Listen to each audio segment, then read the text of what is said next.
If he can't, this is the test. If Nawaz Sharif can't come, there's no point engaging with him anymore. My point is, if you have him here with you on your hands, when this kind of an incident happens, I'm afraid the embarrassment to us will be very huge. Well, what about the embarrassment that could have happened when they were called for biryani diplomacy after beheading a soldier? Chandan Mitra responding. Chandan Mitra.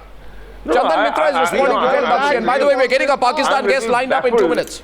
I am baffled by General Bakshi's logic, because he seems to be suggesting that we have to wait eternally till Mr. Nawaz Sharif actually assumes real control of Pakistan.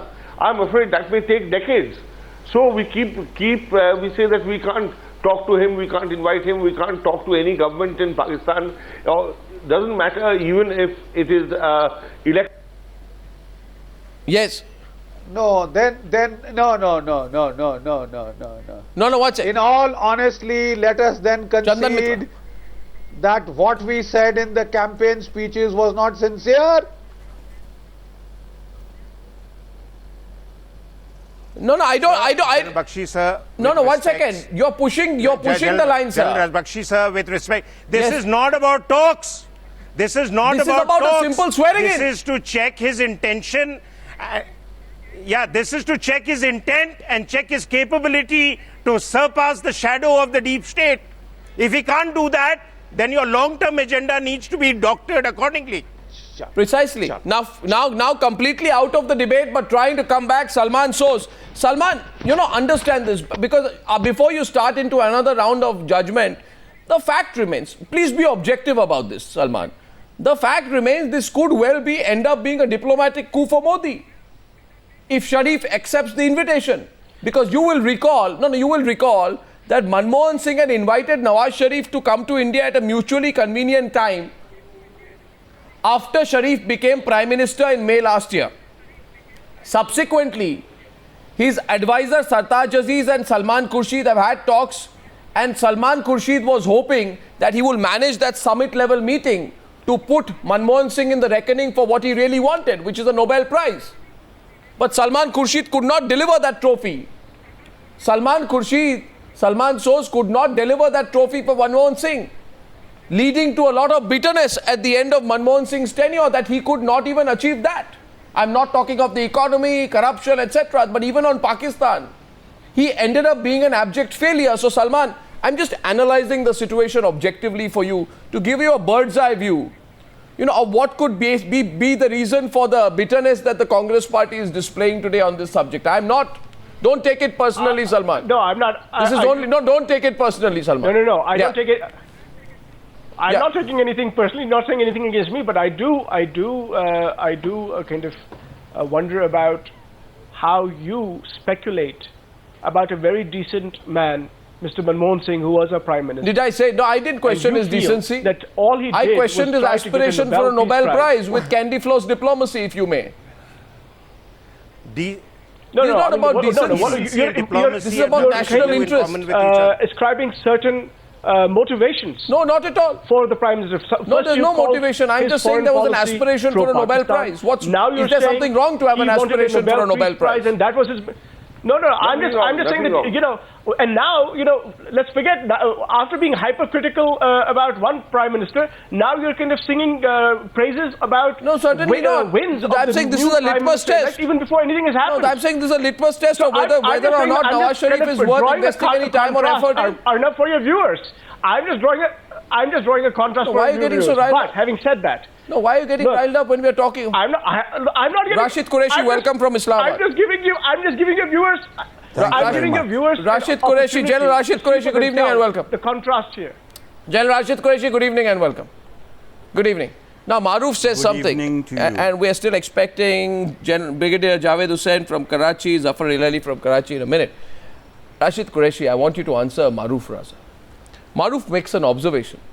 And he says, and Maruf, correct me if I'm wrong, and Chandan Mitra, of the senior BJP leader, also on our panel today. So I'm glad we're having some open conversation tonight. Now, there's this whole topic about the deep state. The real people who control Pakistan, which is certainly not your political establishment, but I don't want to get into that argument. The question here is, Maruf says that if Nawaz Sharif cannot even shrug aside the ISI to come for a swearing-in ceremony, then it proves what we always suspect. It simply proves that there is no point investing in trying to build a relationship with a political leader who lacks any support base. A real support base, I mean. Real power.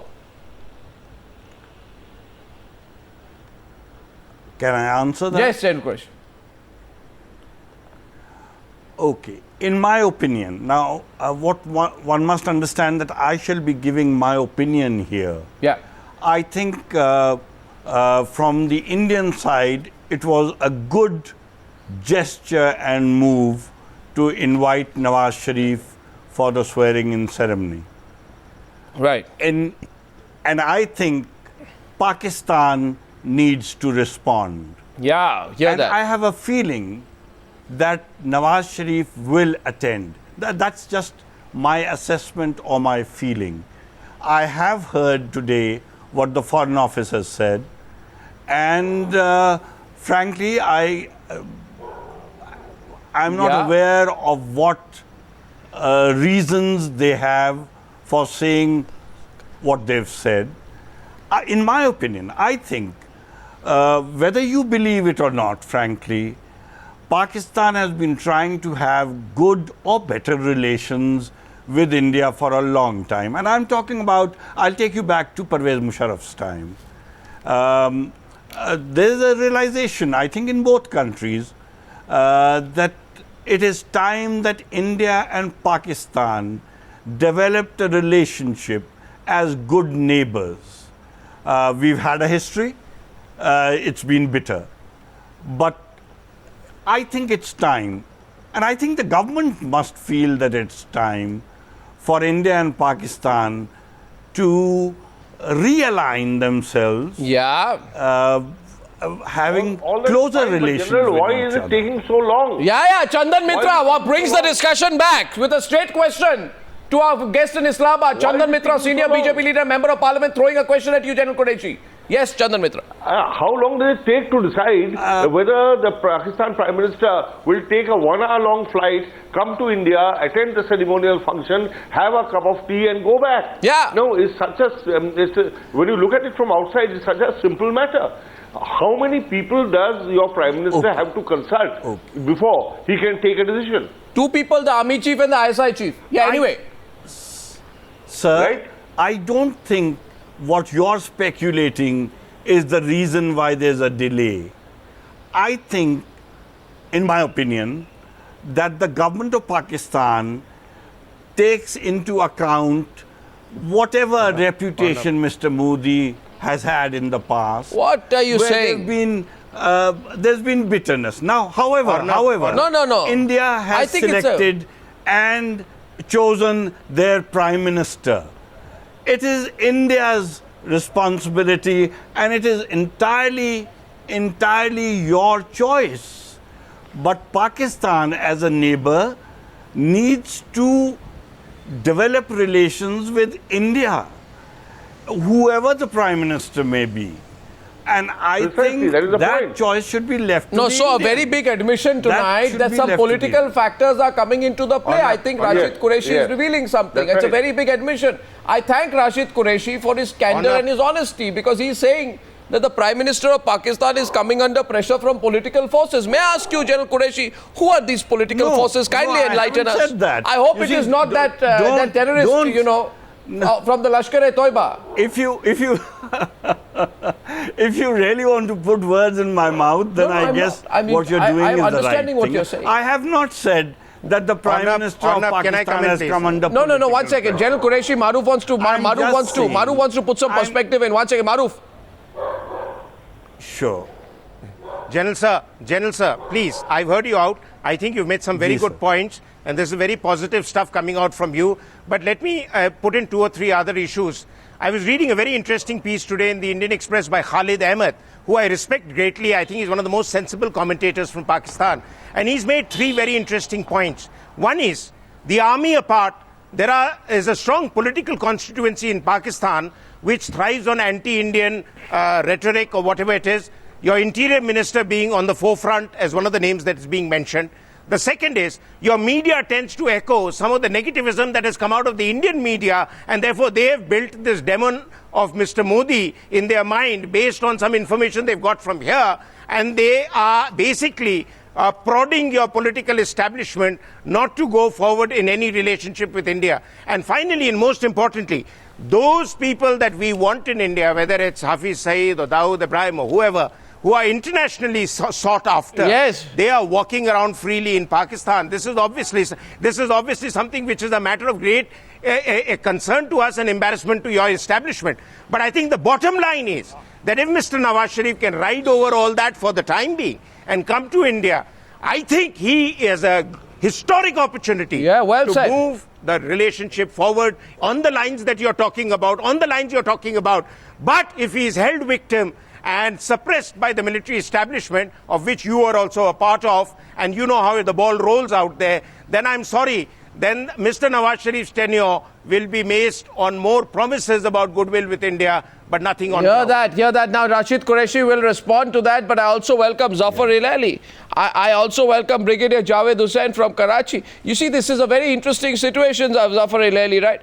Because this is the least... If I can put in a rider here... Chandan Mitra of the BJP adding in, yes. Chandan Mitra. Yeah, I mean, I want to ask all my Pakistani friends that do they realize that in the event that after keeping India waiting for more than 24 hours, if Prime Minister Nawaz Sharif turns down... if he does not come... Huge loss of opportunity. What a wrong foot. What a wrong foot that will be. Relations. Will it be under the new NDA government? 5 years. Mr. Modi is here to stay for at least 5 years. and how will relations go forward? I mean, it starts on...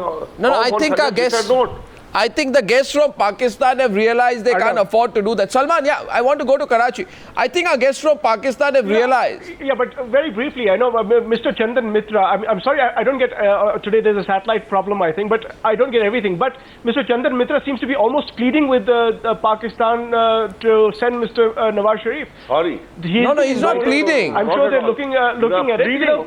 I mean, it seems very awkward right now. This is what I call, don't carp here, Salman. Please, we have guests from Pakistan on the program. The question here is very simple. Question here is very simple. That I think Mr. Zafar Ilaili and Brigadier Javed Hussain look flummoxed. And this question comes to you, Zafar Ilaili and Javed Hussain. Understand this, sirs, that none other than Narendra Modi has himself said, and he said that in an interview to me, that talks and terror cannot continue. He said talks with Pakistan cannot continue among gunshots and bomb blasts, but he has still extended an invitation to the Pakistan Prime Minister. Many people in India believe that is an unexpected sign of magnanimity from the Indian government towards the Pakistani establishment, because there have been ceasefire violations. In fact, I may remind you that in 2014 alone, there have been so many violations, 2 of them after the Indian elections. On the 19th of May, an Indian Army Jawan died in one of these. There's a backdrop in which this invitation has come. And Chandan Mitra says, Zafar Ilaili, seize that moment. And if you don't seize this moment, if after keeping India waiting, if you say, no, we are not coming, that's going to be starting off the relationship on a wrong foot for the next 5 years. Our guest from Karachi may please respond. Now, please. Well, quite frankly, it doesn't... I don't know. Go ahead, we can hear you loud and clear, Mr. Ilaili. Yes, well, if you can hear me, here goes. Frankly, it doesn't really matter whether he comes or not, because ultimately the 2 countries have to do business with each other. The 2 leaders have to meet and talk. And if they never meet and talk, that's not going to happen. They have to meet and talk. That's the point Chandan Mitra is making to you. Whether they meet later, it's not really important. What is important, however, and you've got to understand this, and I think the people of India needs to know this, that the kind of reputation that Modi has acquired, Modi is regarded as an ogre. He has a horrible reputation. This is where you again go wrong. You want, this is where you go wrong. This is where you go wrong. This is where you go wrong, Zafar Ilaili. This is where you go wrong. 1 second, Chandan Mitra is... Arnab, yeah. He's a democratically elected Prime Minister. Absolutely he is. He's none of your business. Absolutely. To comment and call him names. In the most. I can't hear. No. Now, of course, you can't hear, but please be careful now it's in very using the convenient words for to you not to describe the hear. Prime Minister of India. But it is none of your business, and you have no business making these kind of remarks against our democratically elected Prime Minister. Precisely. And if that is the case, then you don't respect democracy. And within that democratic... Which we all know you don't. Well, I think either Mr. Hilali is not hearing or he's choosing not to hear. 1 second. Brigadier Javed Hussain, the question goes back to you. Here is a great opportunity to start afresh. Can you hear me, Brigadier Hussain? Here is a great opportunity to start afresh. And Modi is reaching out by sending that invitation, despite all the hostility thrown by you at India over the last many years. Seize the opportunity or lose it forever, says Maruf Raza. Even now. And seize it now. Seize it now, Brigadier Hussain.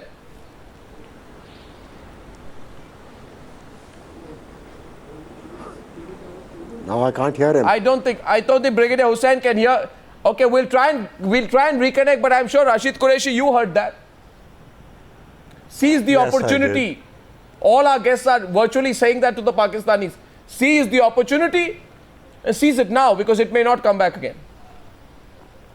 And otherwise, don't keep blaming you see, India I've said it for not earlier. reaching out. Yeah, after this you can't blame India for not reaching out. No. In my opinion, I think India, if I was to put myself in the Indian shoes, I would again support Mr. Modi for having invited Prime Minister Nawaz Sharif to India, frankly.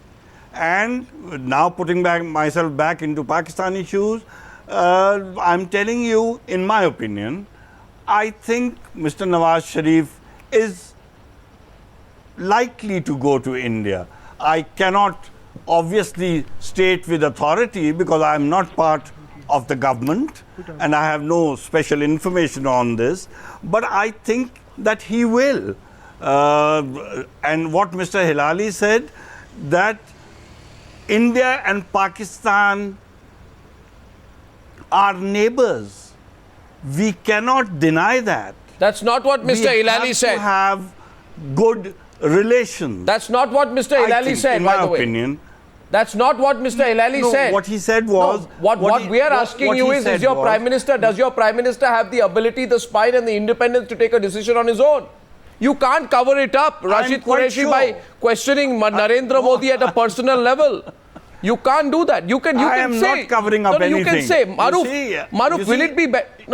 You listen less and speak more, no, so sir. you don't understand what I'm saying. I want to draw General Qureshi. Yes, Maruf. General Saab. Yes, General Maruf. Saab, I just want to draw your attention. Yes. I just want to draw your attention to what the international community's response has been to Mr. Narendra Modi. Whatever their earlier apprehensions, whether it was Britain, United States, European Union and a whole lot of other countries who are the patron saints of democratic conduct in the world, they've all gone and extended a hand of friendship and the need for talks with Mr. Modi and the Indian government under Mr. Modi and lifted the visa ban that was on him earlier. So I think Pakistan can take a cue from that. And more importantly, I think we must understand that there needn't be continuity in the diplomatic policy of one government to the other. Here is an opportunity for Mr. Nawaz Sharif to lay out his cards on the table and Mr. Modi to lay out his cards on the table. And if they can turn the corner, I think history is going to applaud them. If he can't come here, he will live to regret it diplomatically that this was an opportunity that he let pass. And this has happened at a time, it's happened at an interesting time, Rashid Qureshi, I'll tell you. This had happened at a time when just this month, I think 2 Indian journalists were expelled from Pakistan without offering an explanation as to what was done. This has happened at a time when our Jawan has been killed. This has happened in the backdrop of beheadings. This has happened in the backdrop of so much hostility and ceasefire violations. So Chandan Mitra, would you just explain the importance of the context in which this is happening? I mean, you are a politician. I think you can enlighten our friend in Pakistan about the political context of Narendra Modi choosing to invite Nawaz Sharif when he may know that there may be certain people within the Sangh perhaps who may raise eyebrows over this decision, which is why these kind of opportunities may not keep recurring in the future.